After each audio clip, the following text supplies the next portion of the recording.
Yeah, going into the game, like in those circumstances, I thought I operated well. We just got to keep, trying to find ways to execute at a higher level from an offense perspective. And so, I thought his personal operation, I thought was pretty clean. Kellen Moore talking about Tyler Shough, who saw his first extensive action when he replaced Spencer Rattler in the third quarter of Sunday's loss to the Bucks.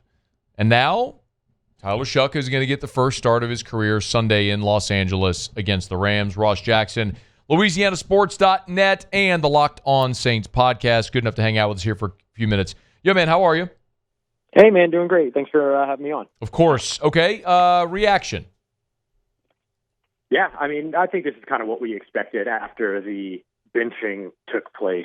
I feel like every time that I say the benching, I feel like I'm talking about some kind of like big moment. But really just like in this moment when it came to, Kellen Moore, who had been such a kind of process-driven, process-oriented guy, and then all of a sudden like pulling a starting quarterback in the third quarter and putting the rookie out there, that felt very much like that was the decision right there. And even though after the game, Kellen Moore said, we're going to take some time to think about it, kind of figure this thing out, and then see where they're going to go. He wanted to give it 48 hours, all these other pieces. It still very much felt like this was going to be the course. I think I wrote at LouisianaSports.net that night that, the decision was effectively already made, right? When you have a head coach that talked about not wanting to flip-flop at quarterback and everything, it didn't make sense to then turn around and flip-flop at quarterback. And he was pretty clear, Kellen Moore was, about why he made the decision to pull Spencer Rattler and what he was looking for in his offense.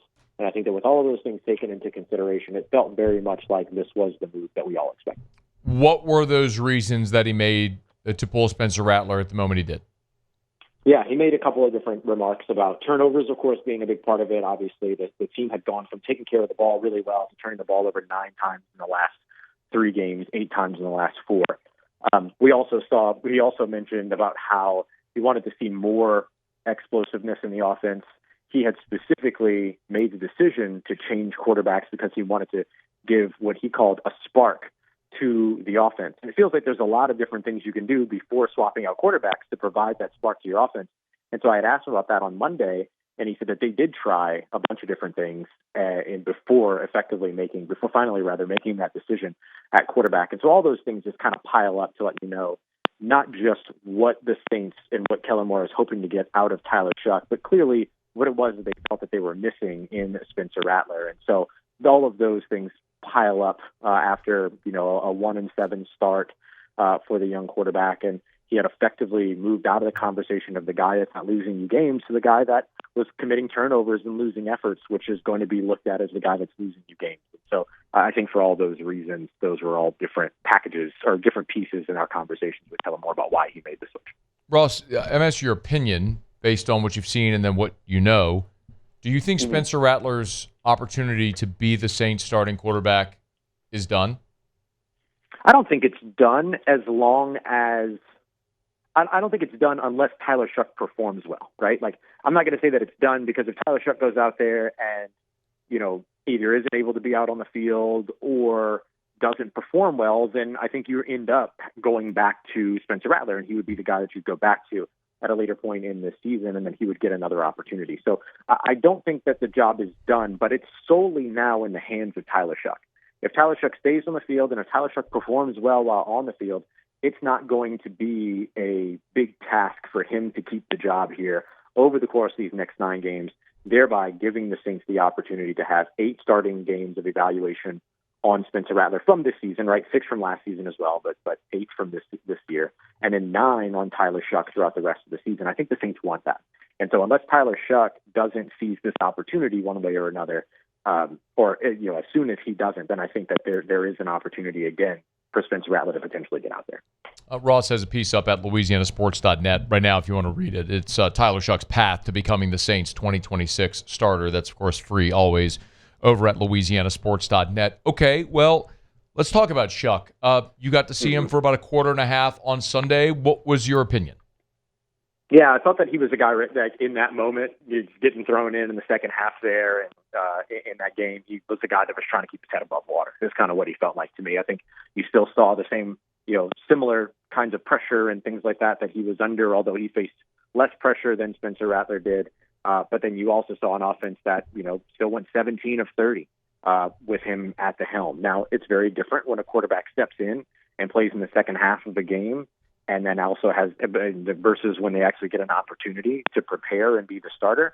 But I didn't see a ton when it came to that quarter and a half, if you will. There were a couple of really nice throws, though, some good ball placement things that I think as he gets more comfortable with guys like Chris Olave, Rashid Shaheed, Brandon Cooks, or whatever's left of that trio with the trade deadline on the way, like whatever receiving core he has, if he builds more sort of calibration with them in terms of understanding their speed, where they like the ball, all those other things, that some of that stuff will come. But it's going to have to fall into place quickly. It didn't on Sunday up against Tampa.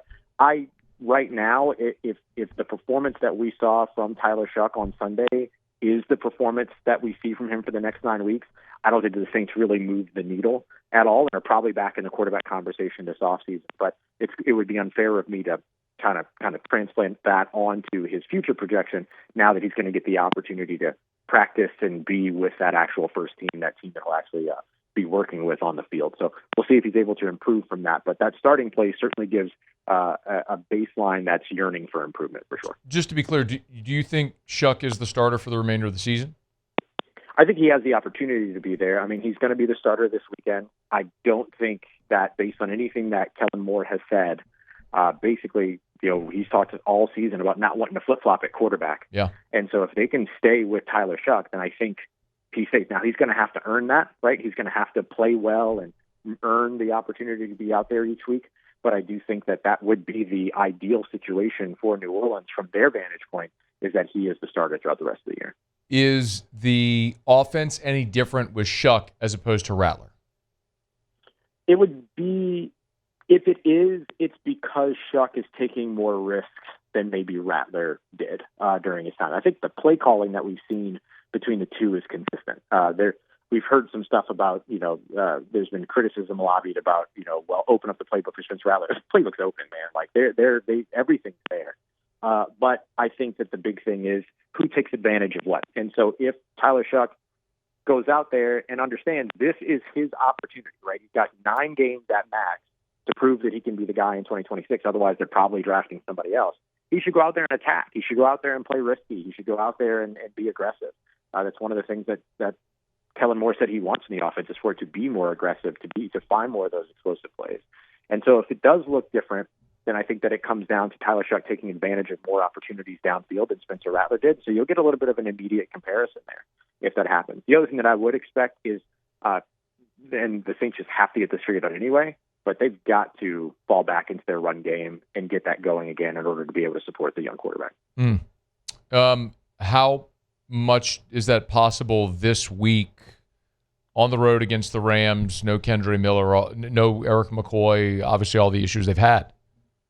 Yeah, very, very challenging. All of it's going to be very challenging. This is not going to be easy on Tyler Shough, right? He's got 6 of his last 9 games are going to be on the road. He's got division opponents for the majority of those games as well. And he's got a couple of tough opponents coming up in the Rams. And then eventually when that team travels to Tampa to take on the Bucs again, he'll see that defense for a second time, or a first and a half time, if you want to give a little bit of grace there. So I think it's going to be challenging, but it's going to come down to the play calling. I mean, the Saints ran, I think it was just 5 times in the first half, or 5 times in the first quarter, up against Tampa Bay Buccaneers, and you're not going to be able to do that. And Alvin Kamara, I think, didn't run at all in the second quarter once. And so you can't do that, right? There's a big difference between your run game not working and you not leaning on your run game and you not calling run plays. Those two are very different. The other thing I'll be interested in seeing is, the Saints sometimes call those RPOs, and so those run plays turn into passing plays. I'm curious if Tyler Shuck's decision-making keeps that ball on the ground a little bit more than Spencer Rattler did. Last thing for you, Ross. 1 week from today, almost to the hour, is the trade deadline. If you would provide an update for us on what we might expect in the next 7 days. Yeah, the most popular names right now are the couple of wide receivers in Rashid Shaheed, as well as Brandon Cooks. Those are guys that could potentially get moved. There's a lot of conversation about how, Brandon Cooks and that move could be a mutual one. He kind of signed here in New Orleans with with a different expectation of what this team was going to be. It was a Derek Carr-led team that was still looking to compete, all these other things. That's very much not who the Saints are right now. And so is there an opportunity to get that veteran somewhere? By the way, trading Brandon Cooks would make him the most traded player in the NFL, in NFL history. Oh, wow, okay. In his How career. many? Yeah, Wait, how many? Fifth time. It'd be the fifth time that he'd be traded. Right now, he's tied with Hall of Famer Eric Dickerson and not Hall of Famer Kiko Alonso. Okay. Those are the two people that he's kind of wrapped up with there. So that would put him up above there.